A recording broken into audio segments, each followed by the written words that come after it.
Vamos a abrir nuestras Biblias en la primera carta del apóstol Pablo a los Corintios, en el capítulo 9 y el versículo primero. Podréis notar en este capítulo que hemos iniciado una aparente ruptura, un mensaje diferente al que se había visto en el capítulo 8. Casi como de una manera forzada, algunos han pensado. Cuando en el capítulo 8 está hablando acerca de si podemos o no podemos tomar en lo sacrificado en el mundo pagano, si nos sentimos afectados en nuestra vida cristiana, nuestro crecimiento o no, haciendo aquellas cosas, la libertad y los derechos que el creyente tiene, los privilegios adquiridos por la obra del Señor Jesucristo, etcétera. Para luego pasar en este capítulo 9 a hablar Pablo acerca de sí mismo, de su apostolado, de su servicio, de su autoridad, etcétera. Y tenemos que preguntarnos si Pablo ha cambiado o lo que está diciendo está unido, vinculado a lo que ha dicho anteriormente. Tenéis que pensar que cuando se escribe una carta, en la carta que Pablo escribió no hay capítulos ni versículos, todo es una unidad, y que rápidamente de una argumentación ha pasado a otra que nos parece distinta. Pero en realidad no es distinto, sino que está continuando la misma argumentación para tratar también más adelante de otro tema, y en el capítulo 10 volver otra vez acerca de los sacrificados y de la idolatría y demás. Lo que nos tenemos que preguntar nosotros en esta mañana es ¿por qué Pablo nos trae este capítulo? ¿Qué tiene que ver y qué tiene que ver para nosotros este aparente cambio que hace? ¿Por qué tenemos esto? Bueno, Pablo tiene que argumentar en relación a ese versículo anterior, del versículo 13, con todo el capítulo 8, que ahora él tiene que traer dos circunstancias. Primero, Pablo está trayendo una reacción suya como ejemplo a lo que antes ha dicho. Hermanos, les ha dicho ante esa pregunta hipotética que podrían haber dicho los de Corinto, tenéis que estar dispuestos a ceder vuestra libertad y vuestros derechos ante la conciencia del hermano más débil para no hacerle tropezar o caer. Es decir, la unidad, la comunión entre creyentes implica que vosotros estéis dispuestos a ceder en algunas cosas. Y ahora Pablo lo que está diciendo aquí es, yo lo he hecho, lo estoy haciendo, y vosotros lo podéis ver. Se está trayendo, como lo va a hacer en otras partes de sus cartas, y en esta misma también, se va a traer él mismo como ejemplo, no por arrogancia, sino para ilustrar lo importante del asunto que está tratando. Pablo nos va a decir a lo largo de este capítulo 9 cómo él se ha negado a sí mismo de muchos o algunos beneficios que él tenía como creyente y que él tenía como persona y que él tenía como apóstol. Y todo esto para poder ver que si él está dispuesto a esa situación, todos los demás también deberíamos de estar dispuestos. Fijaros en el versículo 4. ¿Acaso no tenemos derecho de comer y beber? Recordar que el capítulo 8 estaba hablando de que ahora los creyentes podíamos comer de lo sacrificado en los cultos paganos, pero que eso no nos afectaba ni para mal ni para bien en nuestra vida cristiana. Y Pablo ahora dice, ¿acaso no podemos nosotros también comer y beber? Lo que está diciendo es, no comemos, pero podríamos comer. Versículo 5. ¿No tenemos derecho de traer con nosotros una hermana por mujer, como también los otros apóstoles y demás? Es decir, Pablo podía disfrutar de una vida familiar, conyugal, con una esposa, pero está diciendo, no estamos nosotros sirviendo la causa del Señor y hemos negado de este privilegio que otros no han negado. O leéis en el versículo 6, o solo yo y Bernabé no tenemos derecho de no trabajar, es decir, vivir del Evangelio. Y Pablo está diciendo, para no ser tropiezo, yo he tenido y sigo teniendo mi propio negocio, trabajo de arreglar tiendas, ¿no? Tiendas de campaña. ¿Acaso no podría yo demandar de vosotros que me apoyarais? Pero no lo hago, por causa del Evangelio, como nos dice más adelante. Lo que Pablo está mostrando a lo largo de todo ese capítulo, y luego lo dice que por causa del Evangelio él se ha negado muchas cosas, se ha hecho siervo entre los siervos para ganar a algunos al Evangelio. Lo que está diciendo es, yo no estoy buscando mi gloria o mi bienestar o mis beneficios, sino que mi gloria está en otro lugar y está puesto en otro objetivo. Mi galardón no es de aquí, es en otro sitio. Por tanto, podréis ver que, aun cuando yo podría vivir mejor y más cómodo, estoy dispuesto, por causa del Evangelio, a vivir en circunstancias más adversas.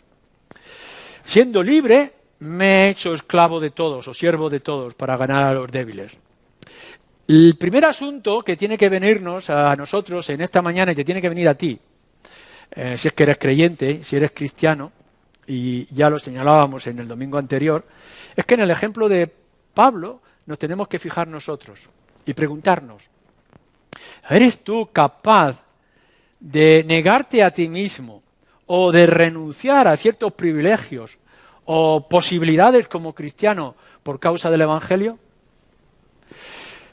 Pregúntate si quizá, aun teniendo el Evangelio de nuestro Señor Jesucristo, lo que estás buscando es más comodidad en tu vida cristiana, más beneficios de los que seguramente tienes derecho, de tener una vida tranquila, una jubilación en paz, una serie de beneficios a lo largo de tu vida, pero ¿no crees que a lo mejor tendrías que renunciar a esas comunidades y a esos privilegios por causa del Evangelio? ¿No deberíamos de estar al servicio de la causa del Señor y por tanto de nuestros hermanos como el mismo Pablo está? Si Pablo lo hace, ¿por qué no lo hacemos nosotros? ¿Podríamos nosotros tener esta actitud y ser capaces de poder obrar como Pablo lo está haciendo? Pablo escribiendo a los Corintios y por tanto diciéndolo también a nosotros. La segunda razón por la cual está trayendo este capítulo 9 es que él está defendiendo su propio ministerio, su apostolado.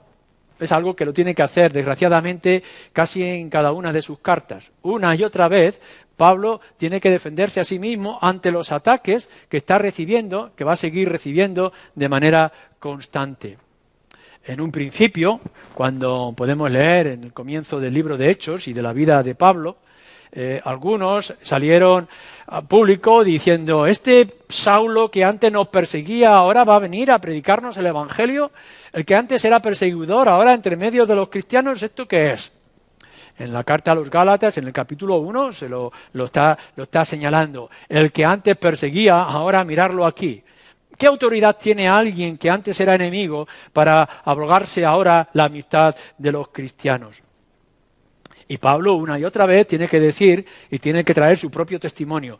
Yo sí, era el más grande de los pecadores y era perseguidor, pero Cristo salió a mi encuentro y me cambió. Y ahora me ha transformado. Y de tal manera me ha transformado que ahora yo tengo que predicar el Evangelio. Algunos estaban diciendo que, bueno, Pablo no es apóstol, que no tiene que traerse a sí mismo la autoridad como apóstol. Y entonces Pablo, en casi cada una de sus cartas, tiene que empezar de esta manera. Pablo llamado a ser apóstol por el Señor Jesucristo. Y tiene que señalar una y otra vez que él es apóstol y, como ahora veremos, dar las señales de que él es un apóstol tal como eran los otros 11 llamados por el Señor. Tiene que trabajar constantemente para convencer a los que están a su alrededor que él es un llamado de parte del Señor y que cumple los requisitos y por tanto tiene la autoridad que tienen los otros 11 apóstoles. Y a la misma vez también, en tercer lugar, le estaban criticando o atacando porque él parece que había cambiado el mensaje. Venían los judaizantes, aquellos que eran judíos, y que decían que aún había que depender de las leyes judías para ser cristiano. Y donde Pablo iba, detrás iban ellos diciendo, no, tenéis que circuncidaros y tenéis que aceptar los ritos judíos, etcétera. Y Pablo tiene que volver una vez más a decir, no, mirad lo que Pedro ha dicho. Lo que él descubrió en el capítulo 11 de Hechos, de cómo se hizo un encuentro de iglesias, un concilio, para poder tratar este asunto. No, lo que está ocurriendo es que Pedro tiene un apostolado para los judíos, para los de la circuncisión, como dicen Gálatas, y yo tengo un apostolado, un servicio o un llamamiento para los gentiles, pero el mensaje es el mismo.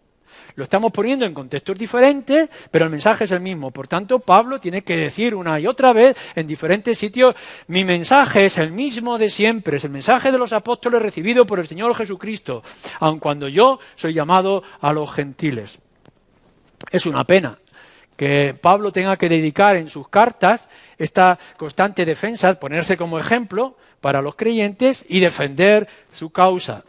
Pero en realidad es un problema que se está repitiendo hoy y que lo podemos encontrar también hoy en día entre nosotros. Un constante tener que defender su apostolado y su posición también hoy.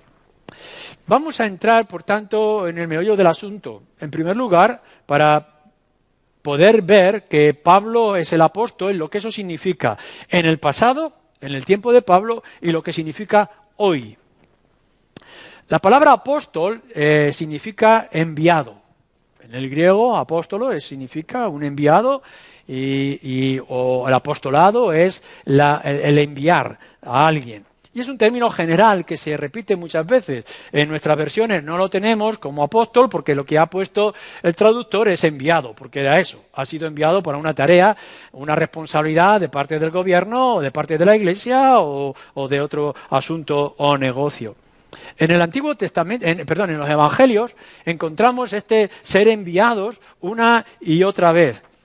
Pero ese término general, ese término que se utiliza, corriente, el Señor Jesucristo lo toma de una manera específica y concreta. Si miramos en el Evangelio de Lucas, según Lucas, si leéis conmigo el Evangelio según Lucas, capítulo 6.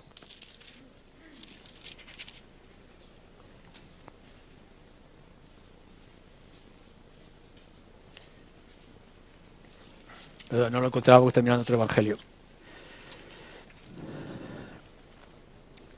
Dice así, capítulo 6, versículo 12, en aquellos días él fue al monte a orar, nuestro Señor Jesús orando, pasó la noche orando a Dios, y cuando era de día, como resultado quizá de aquel encuentro con el Padre en oración, llamó a sus 12 discípulos, y escogió en medio de ellos a 12. O sea, había un grupo de discípulos y escogió a 12 de ellos, a los cuales también llamó apóstoles.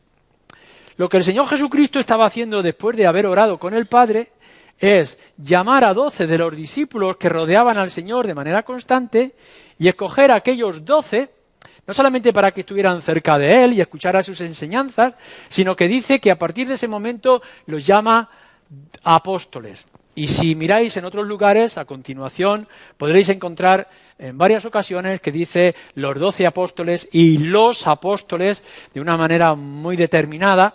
No está hablando ya de los enviados en general, sino aquellos 12 concretos que recibieron el título o el nombre concreto de apóstoles. Así que lo que nos está marcando esa decisión del Evangelio de Lucas, también lo encontramos en otros sitios, son unas características específicas para poder ser parte de ese grupo especial en medio de todos los discípulos. Lucas, un poquito más adelante, va a decir que el Señor Jesús también envió a 70, pero eran 70 discípulos. Estos 12 que también los envió eran los enviados, los apóstoles, de una manera más concreta, aun cuando uno de aquellos 12, dice, fue traidor, Judas. Hay varias características de estos 12 y lo que tenemos que ver es si se aplica, varias características que se tienen que aplicar al apóstol Pablo. Primero, nos lo dice aquí y nos lo dice también en el comienzo de Hechos. Para ser apóstol o llamado por el Señor Jesucristo, tienen que ver al Señor Jesucristo, tienen que haber estado con Él, tienen que haber tenido un encuentro personal. No es alguien que haya tenido una experiencia, un deseo, una intención, sino que se haya encontrado con el Señor Jesús. Y Pablo lo cumple, porque cuando él se encuentra con el Señor siendo aún Saulo, el no convertido todavía, cara a cara con el Señor Jesucristo, Cristo se revela y se le muestra a él. Y más adelante nos dice que tendrá conversación o revelación directamente del Señor Jesucristo. Lo que estamos viendo es, por tanto, que aun cuando no estaba en su momento en los evangelios, Pablo cumple ese requisito. Segundo, tiene que haber sido enviado directamente por el Señor. Literalmente, solamente aquellos 11 que todavía permanecían vivos fueron llamados por el Señor Jesucristo. Pero Pablo repite una y otra vez que yo soy apóstol llamado por el Señor Jesucristo. O sea, yo no soy apóstol porque la Iglesia me lo haya dicho o yo haya aprendido algunas técnicas. No, yo soy llamado a ser apóstol por causa o por el nombre del Señor Jesucristo.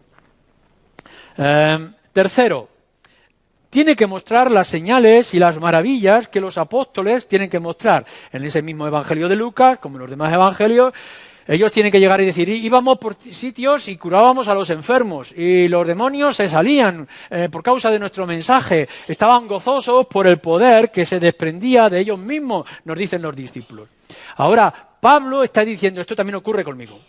Vosotros sois el fruto y habéis podido ver que yo no he venido con poder de hombres o sabiduría humana, recordáis el comienzo de la carta, sino en el poder de Dios y del Espíritu. Y por tanto, Pablo tiene que mostrar que tiene esa autoridad de parte de Dios mismo o de parte del Señor. Cuarto, tiene que haber fruto real de personas salvas. Fijaros lo que está diciendo en estos versículos de 1 Corintios 9. Algunos pensarán que yo no soy apóstol, pero vosotros no lo podéis negar, porque vosotros sois fruto de mi apostolado, sois frutos de mi trabajo. Vosotros, y la respuesta más adelante va a decir, vosotros sois mis hijos en la fe, sois fruto de mi trabajo. No es tanto que alguien pueda llegar y decir, mira, yo te comunico que este tiene autoridad, sino que Pablo está diciendo, aunque otros lo nieguen, vosotros no podéis negar lo que se ha manifestado delante de vuestros ojos. Un apóstol tenía que mostrar el fruto de ese trabajo. Pedro, se convirtieron 3.000 personas en Jerusalén y demás. Quinto, el apóstol o los apóstoles, igual que los profetas, tienen que establecer la Iglesia y las Escrituras.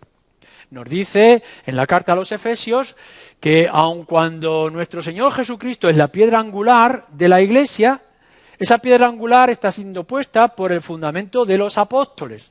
Y la Iglesia descansa en ese fundamento de los apóstoles. Y que la Escritura fue inspirada, lo encontráis en varios lugares también, fue inspirada a profetas y a apóstoles, palabra que es revelada ante nosotros, pero que fue revelada directamente a ellos. No tendríamos Escritura si no teníamos apóstoles. No tenemos más Escritura, por tanto no tenemos más apóstoles. Y en sexto lugar, Pablo dice que un apóstol tiene que estar dispuesto a renunciar por causa del Evangelio.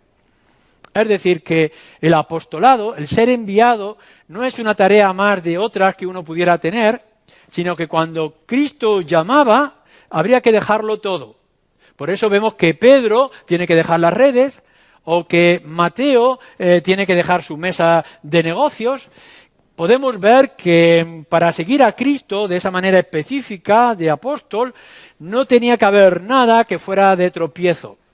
Los discípulos en cierto momento le dicen, Señor, por tu causa lo hemos dejado todo. El Señor Jesucristo añade, bueno, no hay quien no haya dejado todo que no reciba 1000 veces más después. Pero los discípulos estaban reconociendo, lo dejamos todo por tu causa. Esto es un apóstol que tenía que cumplir esas señales, tenía que estar dispuesto a dejarlo. Y Pablo va a decir, miradme a mí, o mirar a Bernabé, que lo hemos dejado todo. Por tanto, él está defendiendo su apostolado en aquel tiempo y en aquellas circunstancias, igual que lo hace en Corinto, que lo tiene que hacer con otras iglesias o en otros encuentros que a lo largo de su ministerio tuvo que afrontar. El problema que nos encontramos es, la necesidad con la que nos encontramos hoy es que esto lo tenemos que seguir proclamando y predicando hoy. Es decir, que los mismos ataques que estaban trayendo en el pasado lo estamos viendo también hoy.